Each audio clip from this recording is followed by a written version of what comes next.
Ladies and gentlemen, welcome to the Richard Nixon Library and Birthplace in Yorba Linda, California. I am Sandy Quinn, and I'm president of the Richard Nixon Foundation. Thank you all for coming.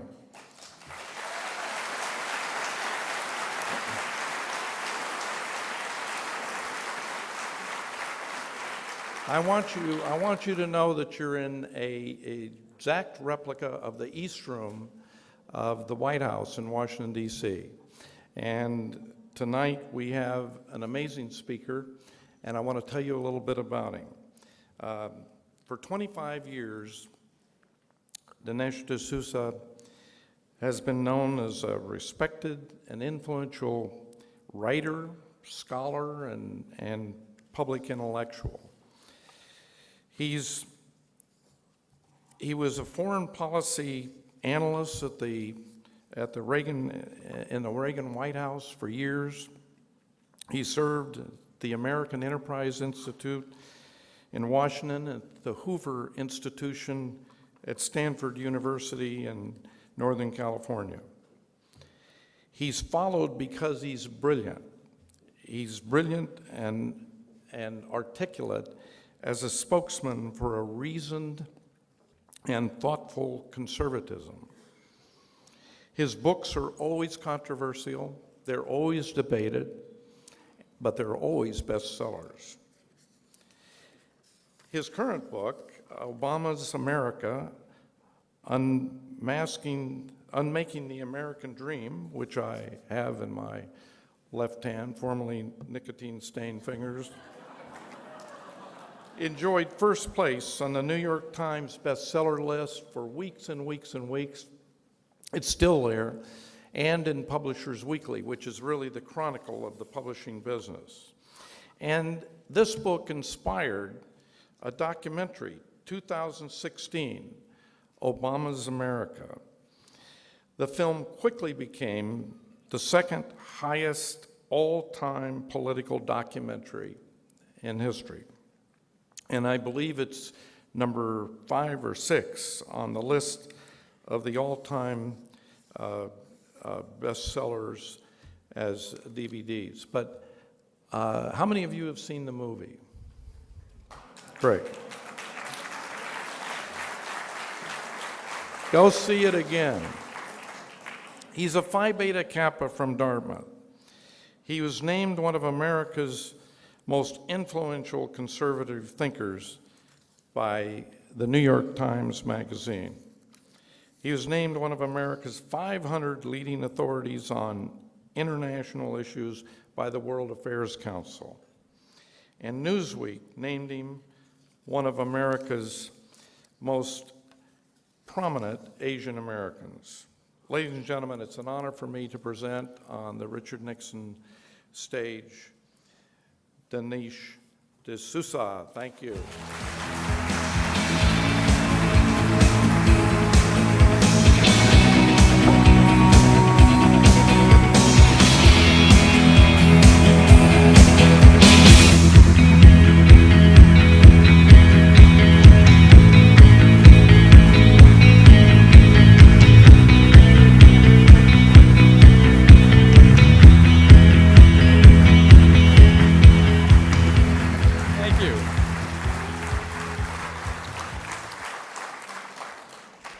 Thank you very much.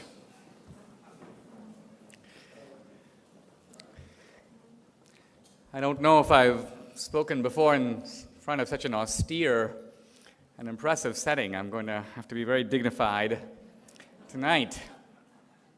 I'm really honored and thrilled to be here at the Nixon Library. I hope that in a few days we'll be announcing the inaugural committee for the Obama Presidential Library.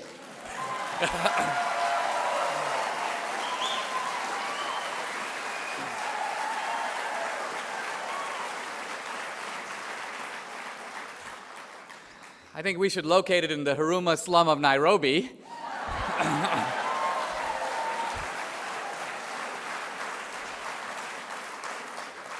Right next to Mr. George Obama. I think that would be an appropriate fair share. Look,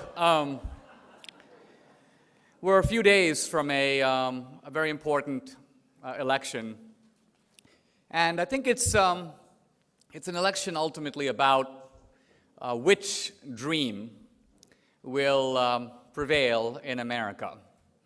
Will it be the American dream or Obama's dream? Now, the American dream is a dream that goes back a couple of hundred years, when a bunch of guys got together in Philadelphia and they came upon a formula, a recipe for a new kind of country. The American founders believed that if this recipe were adopted, this new country would become over time the strongest, the most successful, the most prosperous country on the planet. And so it has been. Here we are, America, and we are on top of the world.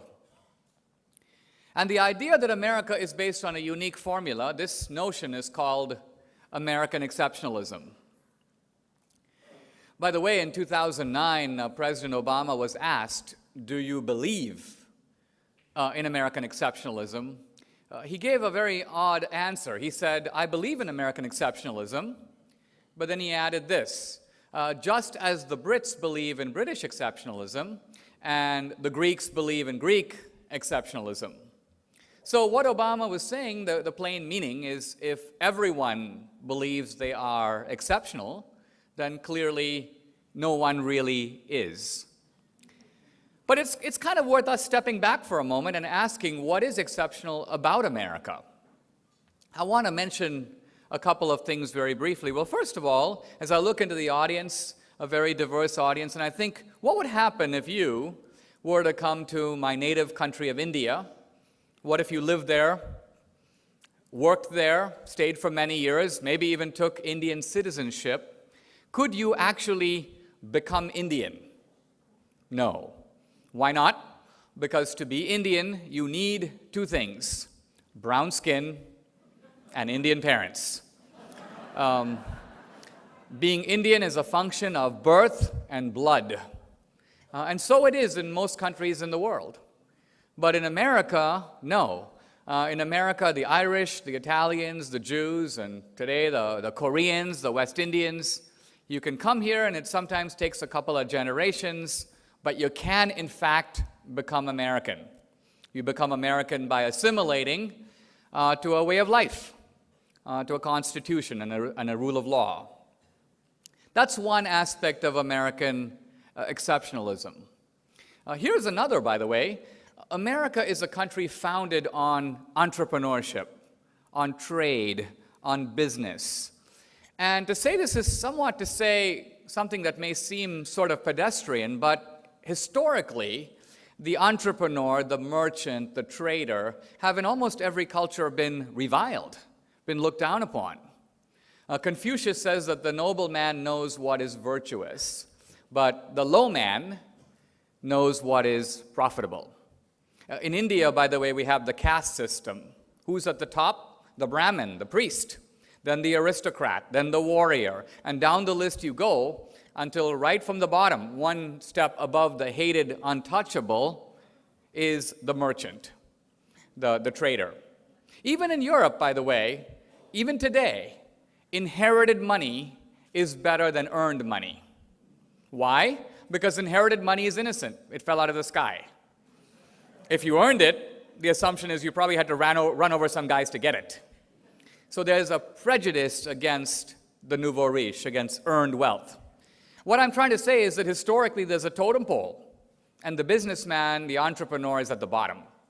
But the American founders took that totem pole and flipped it and put the entrepreneur at center stage. For me, the American dream is not merely a dream of economic opportunity. There is economic opportunity in America, and what is remarkable to me is how well ordinary citizens have it in America. By the way, I've got an acquaintance in India who has been trying to emigrate to this country for, it seems, a decade now. The poor guy never seems to get a visa. So finally I say to him, hey, why are you so eager to come to America? He goes, Dinesh, I just want to move to a country where the poor people are fat. So,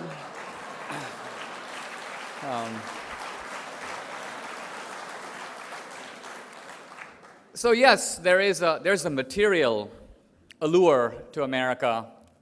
But when I think of my own life, what has mattered most to me in coming to America is that here is a country where I get to write the script of my own life. Here is a country where my destiny isn't given to me, it's constructed by me.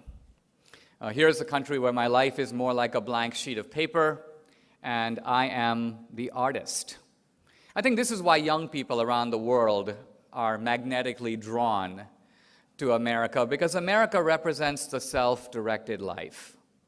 This is the core of the American dream. And then we have on the other side of it a different dream, and this is indeed Obama's dream. Now, before we get into Obama's dream, I do want to point out that there is a common view, even among conservatives, even among Republicans, that the problem with Obama is that he is a bungler. He is an amateur in the title of a recent book. He tries to do X, but he gets Y. And this has produced a whole set of conservative punditry, essentially lecturing Obama on things like, Obama, don't you realize that confiscatory taxation does not produce economic growth? Oh, Obama, don't you realize that by blocking oil drilling in America, you aren't going to create jobs? Oh, Obama, may we advise you that the Assad, the dictator of Syria, or the mullahs in Iran are not our friends.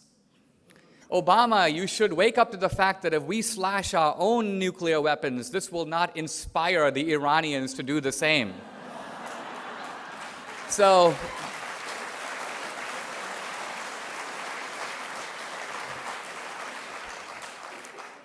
against this very helpful punditry, I want to offer a different theory.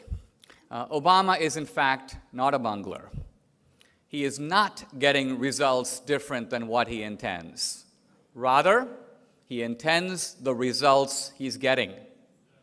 Obama has an ideology. And what is that ideology? I mentioned before the notion that America is now on top of the world. By the way, our position on top of the world is very precarious. We are the shortest-lived superpower in world history. America's been a superpower, true, since World War II, but not until 1992, when the Soviet Union collapsed, did America become the sole superpower. So America's only been really number one for 20 years. And even now, there are many people who think America is going into decline. Now look, countries go up and countries come down. But never before have we had a president of the United States who is the actual architect of American decline. He's not the presiding instrument of it. He is, in fact, the intentional perpetrator of it. And in some sense, this raises an interesting question of why. What possibly could Obama be trying to accomplish by doing this? Now, in the film, 2016, by the way, the film is happily now in DVD. It's in home box office, video on demand. We're hoping it'll reach a whole bunch of guys who weren't able to see it in the theater. But in the film, I offer the argument that Obama is an anti-colonialist, an ideology that he got from his dad. I want to say a little bit of a word about what that actually means, what anti-colonialism really is. I think back, for example, to my dad growing up in Bombay in the 1950s and the 1960s. I also think about Barack Obama Sr. growing up about the same time. And to a whole generation of people outside of the West, in Asia, in Africa, in South America, in the Middle East, when they looked around the world, they saw rich countries and they saw poor countries. And they asked themselves, why are people living better in places like Amsterdam or London or Paris than they are in, say, Jakarta or Rio de Janeiro or Bombay? Why the difference? And the answer, which seemed obvious, is that the rich countries became rich by invading and occupying and looting the poor countries. It was the heyday of colonialism.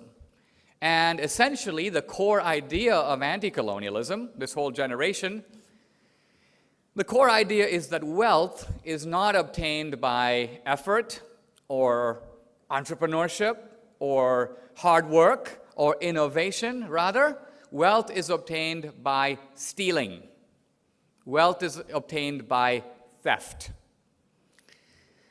And rich people get rich by fundamentally ripping off poor people, both in their own country and around the world. This became a centerpiece of the anti-colonial ideology. In 1965, Obama Sr., the president's dad, wrote this famous paper where he talked about tax rates of, quote, up to 100%. 100% tax rates. Now, the truth of it is, if you go into economics class anywhere, you realize that anyone who proposes 100% tax rates should be taken away in a straitjacket. Why? Because if you're the government and you have 100% tax rates, you should know that the government will get exactly as much revenue as if the government had a 0% tax rate. Why? If the government has a 0% tax rate, how much money would the government take in?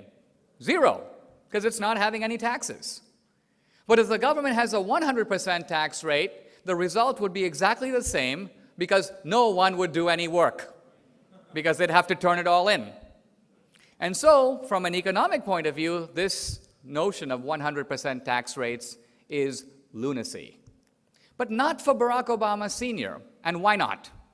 Because once you put on the anti-colonial spectacles, once you plug in the assumption that wealth is obtained by theft, then the 100% tax rate seems purely reasonable. If someone in the audience were to come to my house and steal all my furniture, what's the proper tax rate for him? 100%. Why? Because it's not his furniture. Fast forward a little bit, by the way, to President Obama talking to business guys. You didn't build that. Let's think about this for a minute. By the way, Obama explained. He said, what I mean is, if you're a business guy, oh, you work hard, but everybody works hard. His point is, you used public facilities, you drove on the public roads to transport your products. You didn't build that. Now, again, if you apply that logic to anything else, you can see how fallacious it is. Imagine me telling my daughter, Danielle, you don't deserve your grades in high school because you traveled on the public roads to take your test. Obama, you don't deserve to be elected because you navigated the public roads to your rallies. On the face of it, this would be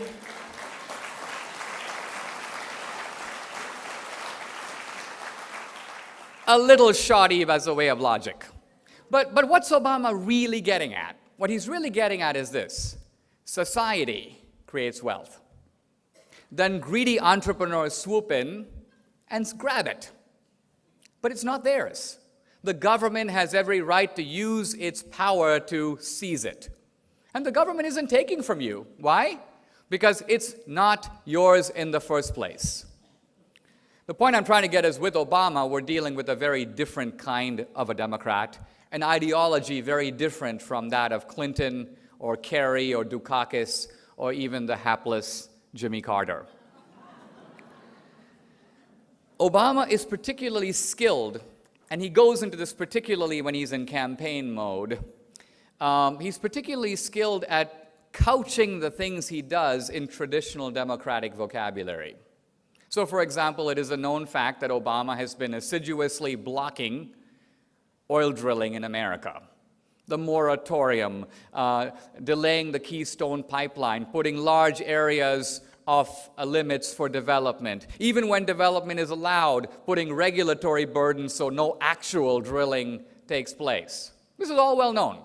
But people on the right and the left say, oh, well, Obama is an environmentalist. He's doing his best Al Gore imitation. You remember Al Gore, the earth has a fever. Global warming. Now, all of this would seem to kind of fit Obama, except that when you see Obama abroad, he becomes a veritable apostle of oil drilling. He's for it. And he's giving a lot of taxpayer money to Brazil and Colombia and Mexico to drill for oil. Now, by the way, when our film came out, for a while, by the way, sort of led by the White House, there was a kind of a media blackout on the film. And the Obama people said nothing about it. They were kind of hoping it would go away. And then when the snowball got too big and collected too much snow, Obama himself came out swinging. It's kind of cool. He had the president attacking me by name on his website, barackobama.com, which I loved. I mean, it made me think back to when I was a kid, walking on the streets of a remote suburb outside of Bombay. I mean, if I had gone to my mom at the age of 10 and said, one day I will be attacked by name by the President of the United States.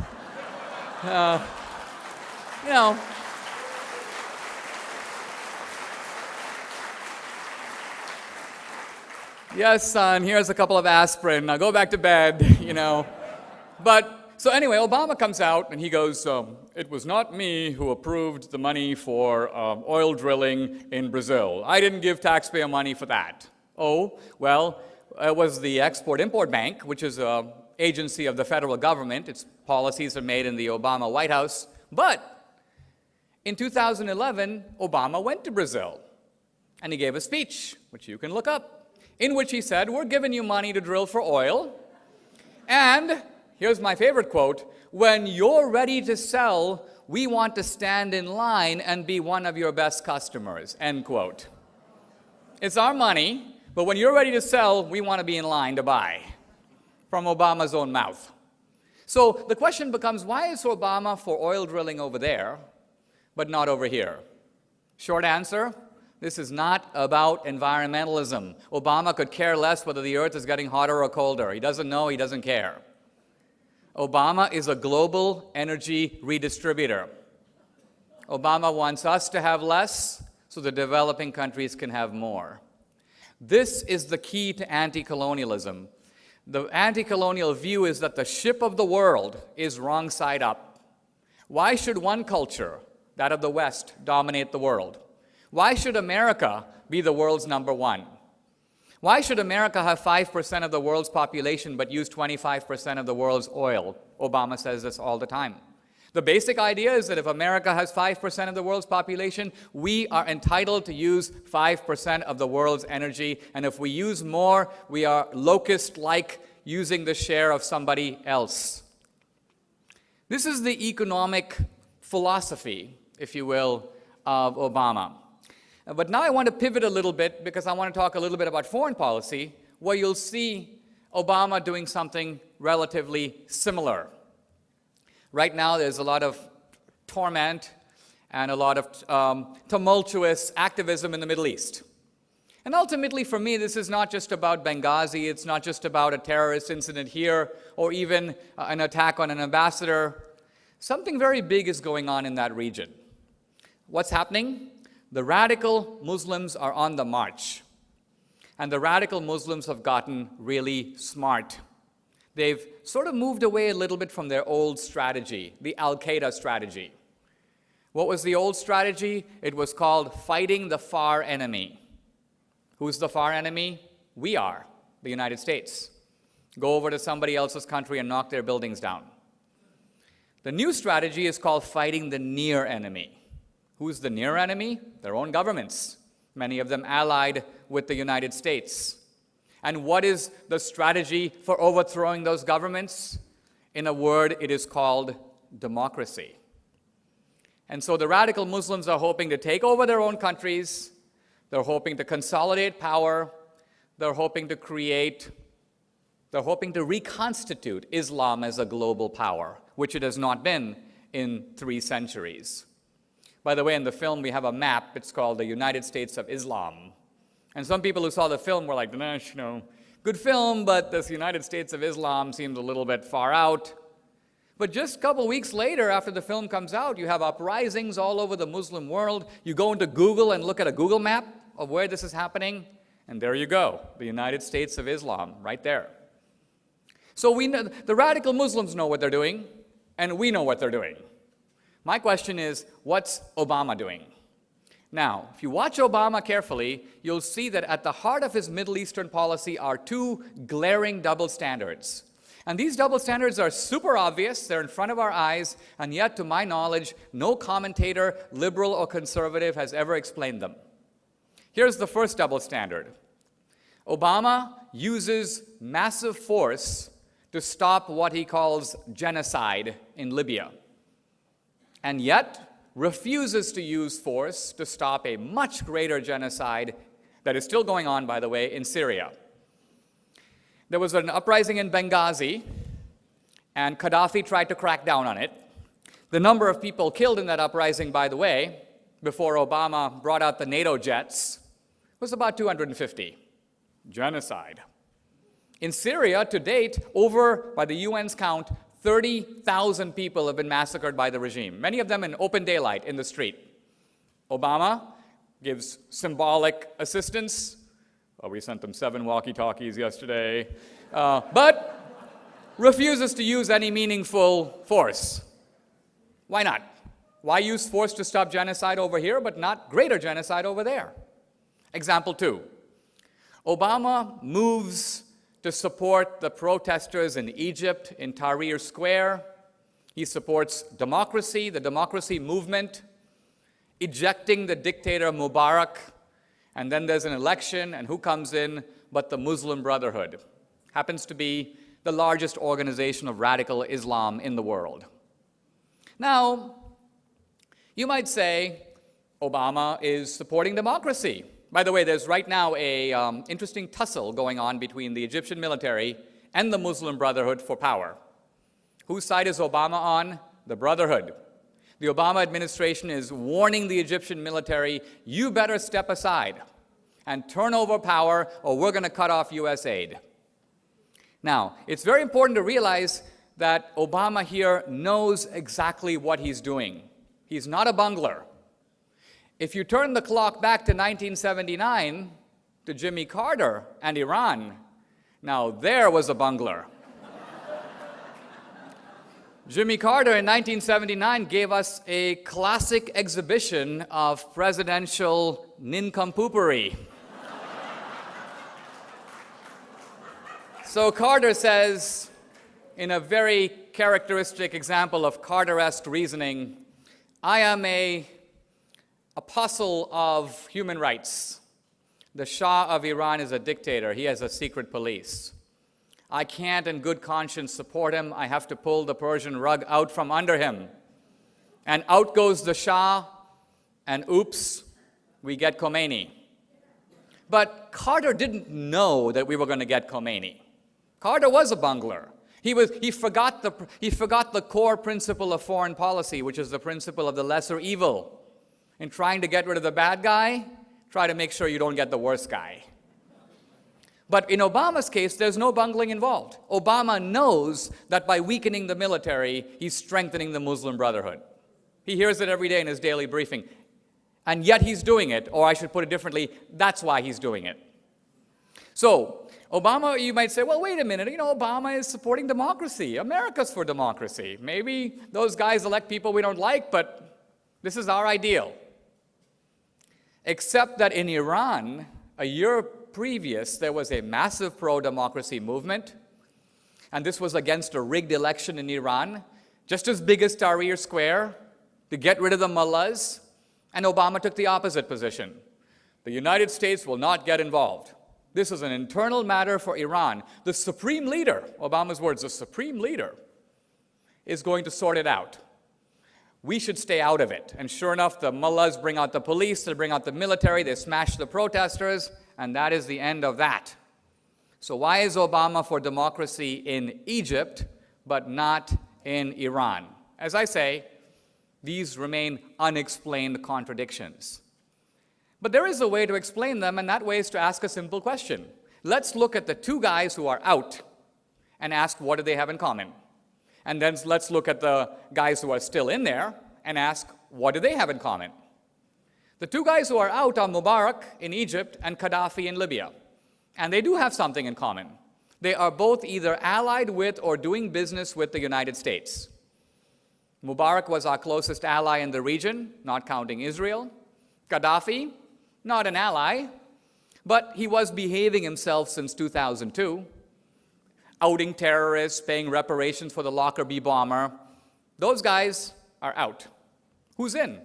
Assad, the butcher of Syria, sponsor of Hezbollah, state sponsor of terrorism, and the mullahs in Iran, who are allied with Assad. In other words, the people who are in are our adversaries, which raises a most interesting question. Why would the President of the United States, a man elected to defend the interests of America, actually eject our allies and leave in power our enemies? Now you can begin to see why people get conspiracy theories about Obama. He's a traitor. He's a secret Muslim. He's a Manchurian candidate. I'd like to offer a little different theory, and that is that Obama subscribes to an ideology that wants to reduce America's influence in the world. He wants to cut America down to size. He doesn't want America to be number one. He'd be perfectly happy if we were number 18 or number 37. Why does Obama want to reduce America's footprint in the world? Because he believes we've been stepping on the world. This is his ideology, and what Obama really wants to do is redistribute power globally. He'd like to see many countries on the world stage: Brazil, India, China, Russia, all vying for power, no single superpower calling the shots. We see this very dramatically in the example of nuclear weapons. Obama has been almost lackadaisical in trying to stop Iran from getting a nuclear bomb. Yeah, he has sanctions, but none of the sanctions are in any way reasonably calculated to actually deter the mullahs. People say, well, the sanctions are pretty effective. The price of rice went up in Iran. Well, do you think the mullahs are missing a meal because the price of rice went up? The mullahs very much want to have a bomb. There's an old saying, what do you call a dictator who has a nuclear bomb? Answer, sir. So the Iranians want to build a bomb. Obama seems uninterested in stopping nuclear proliferation. Although, wait a minute, Obama actually does care about nuclear proliferation. He is moving resolutely to stop it. Where? Here, in the United States. Where he has had massive success is slashing our nuclear arsenal. And he wants to bring our nuclear arsenal dramatically down. It's, according to the START Treaty, down to 1,500 bombs. Obama's asked the Pentagon to study going to 300 bombs. And he's even said if he had his way, the whole world would be free of nuclear weapons. Now, by the way, a world free of nuclear weapons today is not a safe world. Because in a world free of nuclear weapons, where the knowledge of how to make nuclear weapons exists, the one country that builds a few weapons becomes king. In fact, even a world with a small number of nuclear weapons is extremely dangerous. A world in which America had 100 nuclear bombs, well, 100 nuclear bombs is plenty. We can blow up every city. Nonsense. If America had 100 nuclear bombs, and Russia had 100 nuclear bombs, and China had 100 nuclear bombs, this would be extremely dangerous. Because Russia and China could come together and each of them launch 50 missiles against America's arsenal. They wouldn't get all our 100 bombs. We've got some submarines, we've got some bombers, we might have 10 bombs left. But we would never use those bombs. We would never fire back. Why? Because if we did, the Russians and the Chinese would have 50 nuclear bombs each to decimate every American city. This is not some exotic reasoning. This is the standard classical nuclear strategy that has been discussed all around the world in the past 60 years. And yet, Obama is putting us into what would be a very precarious situation. Again, why? He's trying to level the nuclear playing field across the nations. Now, let's sum up a little bit where we are and also remark for a moment about the very oddity of our situation. If any of what I'm saying is true, and by the way, there's not a single fact in the film that has been effectively disputed. The left has thrown all kinds of javelins at the film, but they've just harmlessly bounced off. Part of, I think, the effectiveness of the film was to use Obama's voice. I mean, to this day, I get emails, Dinesh, where do you find an actor who sounds just like Obama? I'm like, it is Obama. Some of the most incriminating information in the film comes from Obama's own mouth. But the peculiarity of our moment is, if any of this is even true, why is it not being debated in the national media? Michael Moore and his buffoonish theories were everywhere. And yet there has been, as I say, on whole networks, a complete refusal to even mention the film. MSNBC has like 5 political shows. It's almost like they all talked in advance, because apart from our ads running on their stations, you'd never know there was a film. Even though the film was galloping past Michael Moore's Sicko and Al Gore's An Inconvenient Truth, it was breaking all kinds of records, but a pretense that there is no such film. In the film, by the way, we, as you know, interviewed George Obama, the president's brother. Now let's look at this for a minute. Here you got a guy living in a slum. By the way, after the film came out, I don't know if you know this, but after the film came out, I get a phone call in my apartment. I pick it up, I look at the area code, Kenya. Hello, it's George Obama. He goes, Dinesh, I'm in trouble. I go, what do you mean? He goes, I'm at a hospital, I have a 2-year-old kid, he's got a chest infection, I need money. Can you send me $1,000? Now, George is a street smart kid, whom I had met in February of this year. So I said, George, are you really at the hospital? Hand the phone to the nurse. So he does. And the nurse confirms that, yes, George's son is sick, chest infection. And so I said, okay, George, I'll send you $1,000 by Western Union. But before I hung up the phone, I said, George, I got to ask you a question. Isn't there someone else you can call?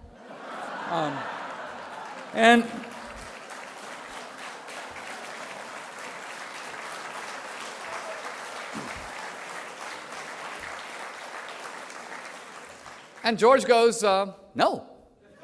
He says, Dinesh, you're like a brother to me. So here we've got a president who's not only, the most powerful man in the world, is a multimillionaire, but the centerpiece of whose campaign is our obligations to the disadvantaged. One of Obama's favorite phrases on the campaign trail, we are our brother's keeper. He's used it over 50 times. Yet here's his real brother, who has a sick kid in need of health care, and Obama's nowhere to be found. Now, can you imagine what would happen if Mitt Romney had a half-brother living in a hut? I mean, this would be on the cover of People magazine, Time magazine.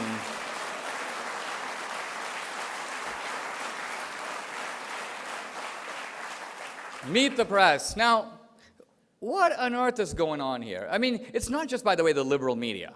The liberal media was pretty tough on Clinton, was pretty tough on Carter. I think what we're seeing is almost a pathology in our national debate. And that is that for a lot of people in the media, it is morally urgent for America that this man be reelected. It's almost like a referendum on America's racial goodness. And what Obama has been offering these people for 4 years is the certificate of racial absolution. It's kind of like you get to feel like a morally improved and superior human being by voting for me. And I think this is really the key to understanding guys like Chris Matthews. No, Chris Matthews, you got to give him a little credit. He's a pretty hard-boiled guy. He was a top aide to Tip O'Neill. He came up in the bars with the longshoremen of Boston. He's a pretty tough guy, except when it comes to Obama, at which point he turns extremely effeminate. I mean, suddenly he's talking about thrills running up his leg. And so I asked myself, what causes a grown man to behave like this, right? And I know the answer. By the way, it's not Obama. It's not that Chris Matthews is enraptured with Obama. He's enraptured with himself. He's basically thinking, I, Chris Matthews, am such a morally wonderful person by supporting Obama. He's actually patting himself on the back. And that's the moral self-gratification that keeps him singing hosannas and doing genuflections every time Obama opens his mouth. Now, what does this mean for us as people less enraptured by Obama. Well, here we are in the final stages of the campaign, and I think it's time for a little bit of activism. Now, as conservatives, sometimes I know we get a little bit weary. There's a saying in India, after crossing the mountain, more mountains. And some of us kind of know the feeling of that. It never seems to end. But I think what is at stake this time around with Obama is, in some senses, the American idea itself.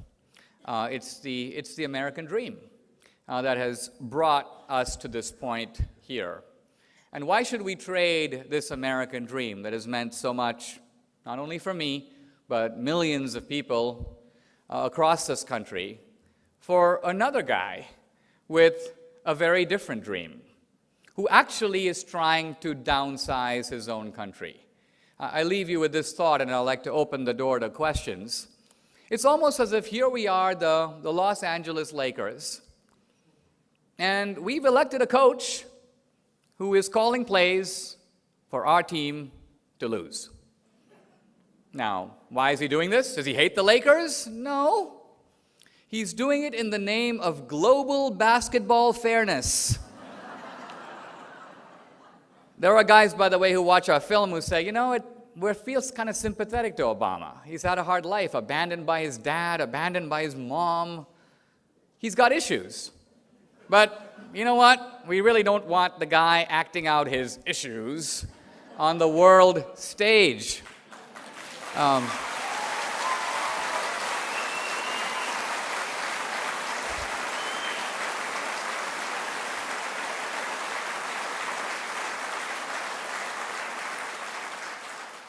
And so we're going to let Obama dance up and down the court, and we're going to let him call plays and so on. But I think we have an opportunity in just a few more days to take stock of the whole situation, understand kind of how Obama became the man he was, but say at the end of the day, we're not sure we really want this. It's really time to fire the coach. Thank you very much. Thank you.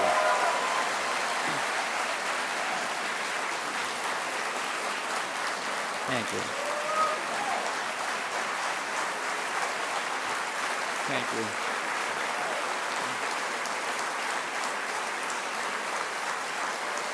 Thank you.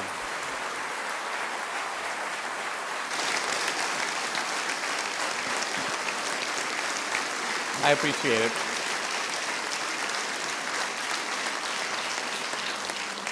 Thank you. You think he ought to run for office?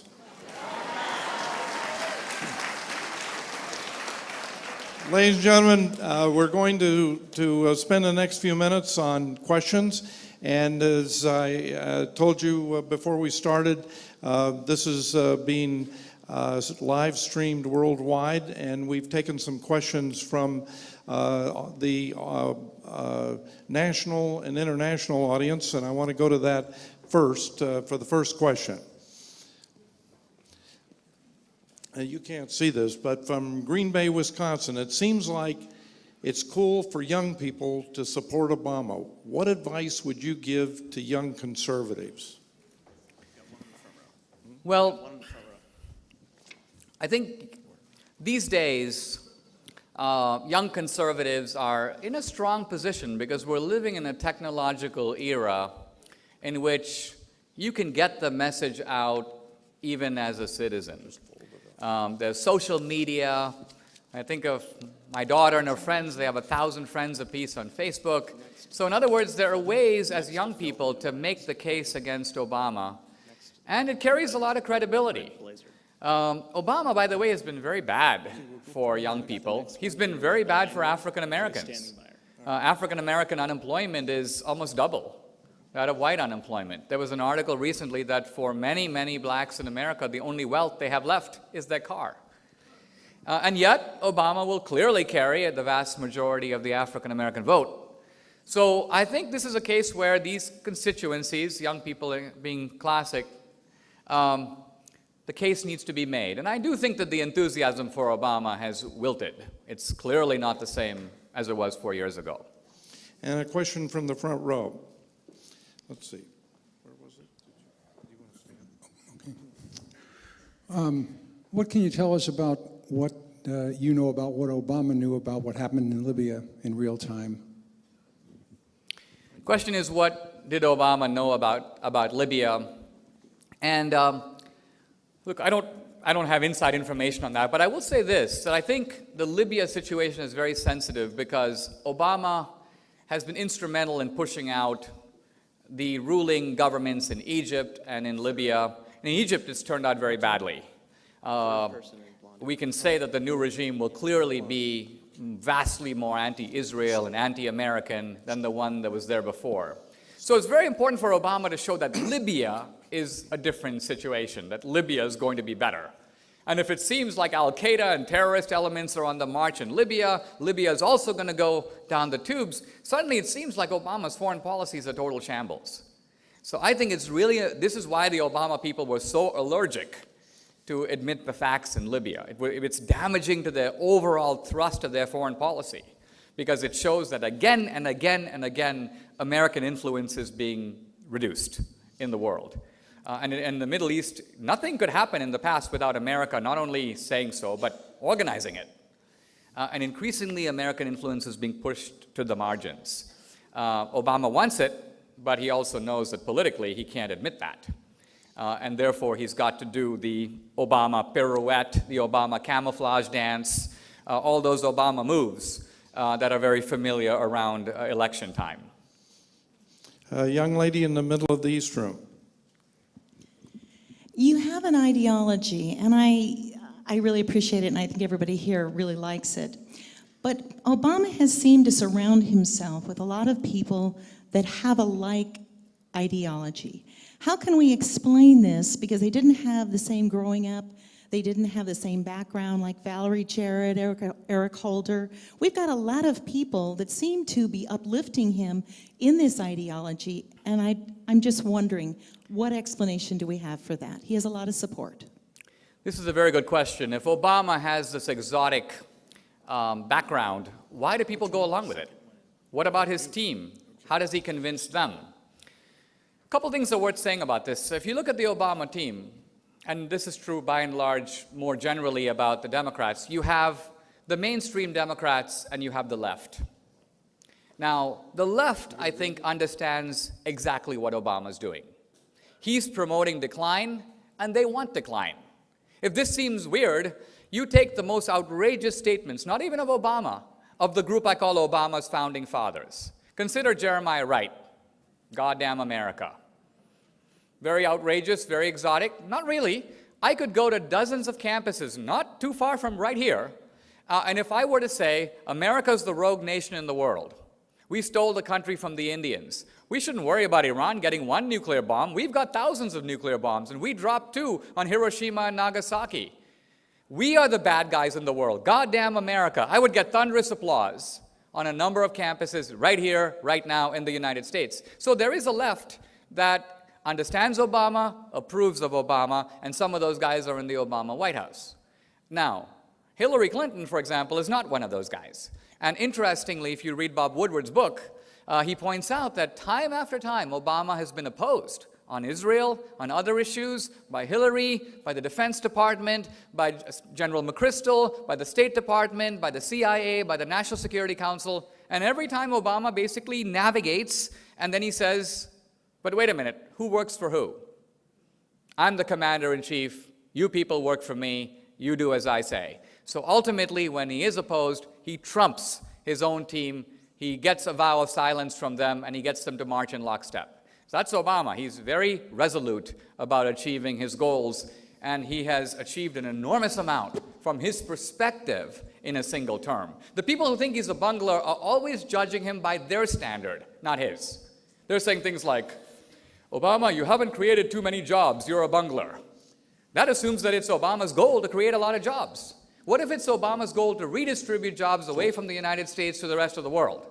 What if it's his goal to transfer wealth from the United States to the rest of the world? So if you judge him by your standard, you're kind of missing Obama. If you put in his standard, you'll understand perfectly well what he's doing and why he's so effective in doing it. gentleman in the rear of the room here. Mr. D'Souza, it's a pleasure to meet you tonight. You've inspired me to do my research, inspired me to find the facts. I've seen your movie, I've read your books, and I continue to want to find the truth. What's going on today with the election, with the October surprise, is Benghazi part of the mixture or the matrix of this situation? Is that a question? That is a question. I don't know if there has been an October surprise per se. I do think that, to me, the October surprise, quite honestly, has been the competence of Romney. And by that I mean that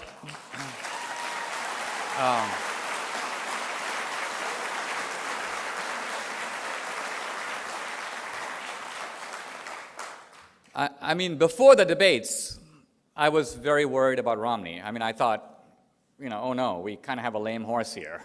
And we kind of have to lift him up and try to throw him over the line. But then Romney kind of came out. And it was great. Look, I was thinking about that first debate the other day, and I was thinking about why did Obama do so badly? It kind of seemed to fortify the bungler theory, but I don't think so. I think the reason Obama did so badly is that this guy has been coddled and pampered by the media for 4 years. I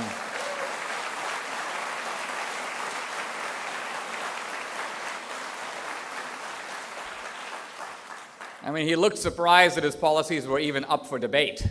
And this is the pure arrogance and narcissism of Obama, which, by the way, is not... By the way, my favorite story of Obama's narcissism is when Obama was in India. There was an Indian businessman who was introducing him, and the Indian businessman said, President Obama, I would like to thank you for... And then Obama jumps in and goes, making something of myself? And the Indian guy goes, making India the center of your drive for exports.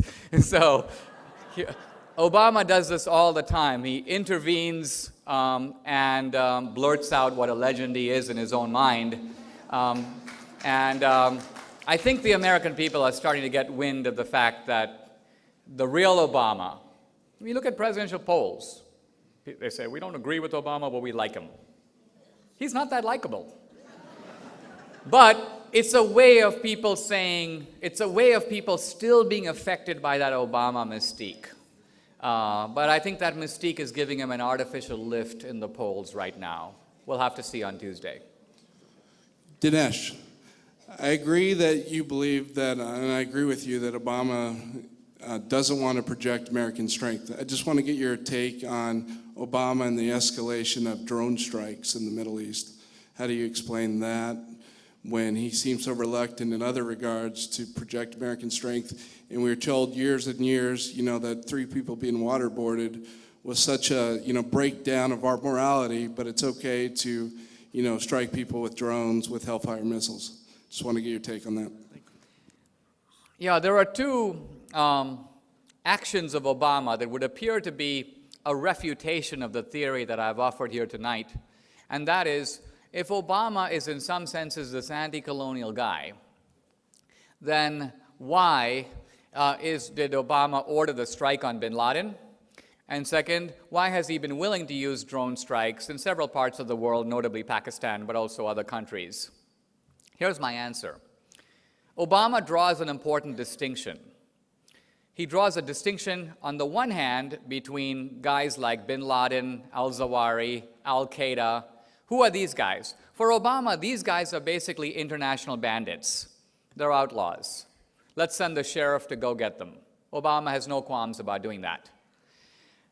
You have to make a distinction between those guys who go to other people's countries and do terrorism, and, on the other hand, Muslim jihadis who are fighting in Iraq and Afghanistan, and I would add, against Israel, because Obama sees those guys as anti-colonial freedom fighters. Because he sees America as the rogue nation occupying foreign countries and Israel as a little colonial power sitting on Muslim land. And therefore, the jihadis who are shooting against Americans and Israelis, well, those guys need to be treated very well. Let's close down Guantanamo. Let's give them constitutional rights. Let's give them free lawyers and so on. Now, if you think about it, this makes no sense. Constitutional rights? The constitutional rights of America apply to American citizens.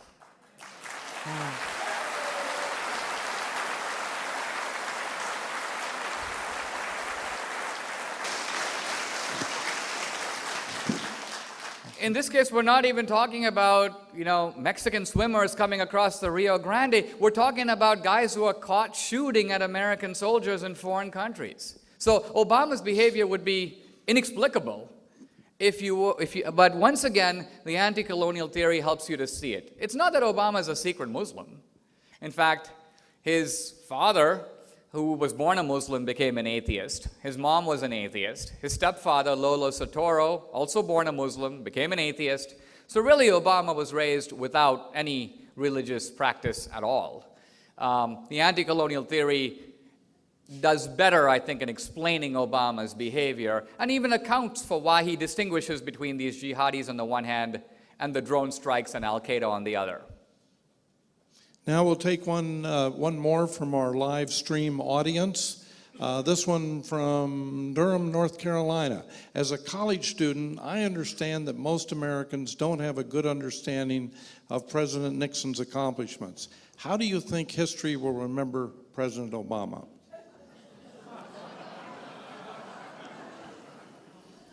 Well, this is going to be a long answer. Well, I think Obama will be remembered, even if he has a single term, as a consequential president. In some ways, he's the president who brought the Reagan era to an end. Clinton didn't. Clinton was carried by the Reagan tide.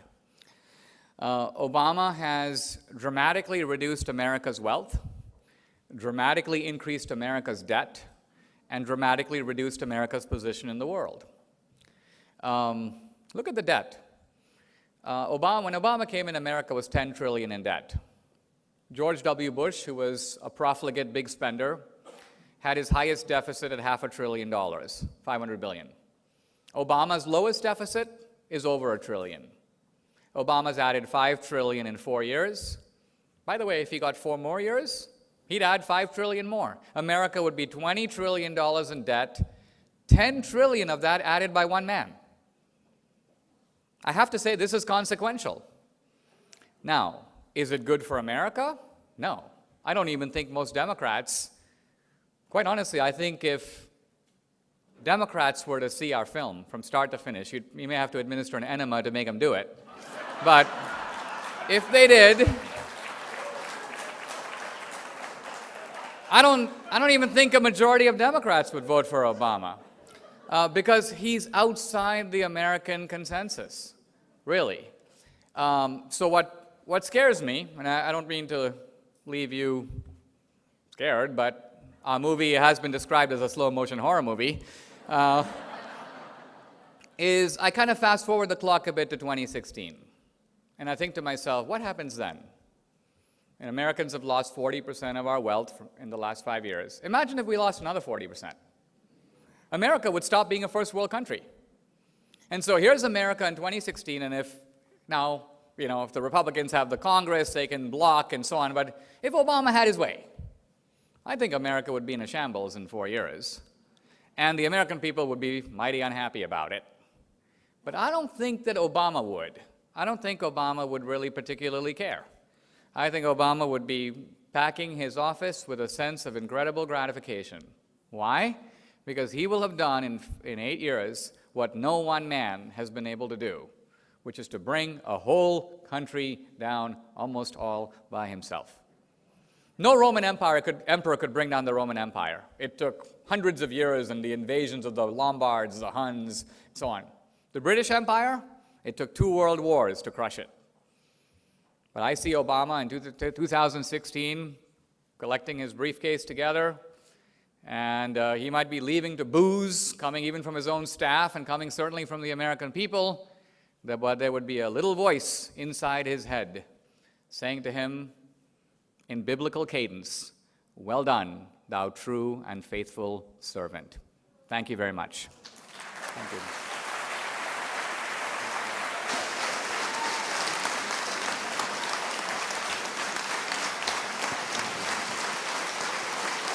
you very much.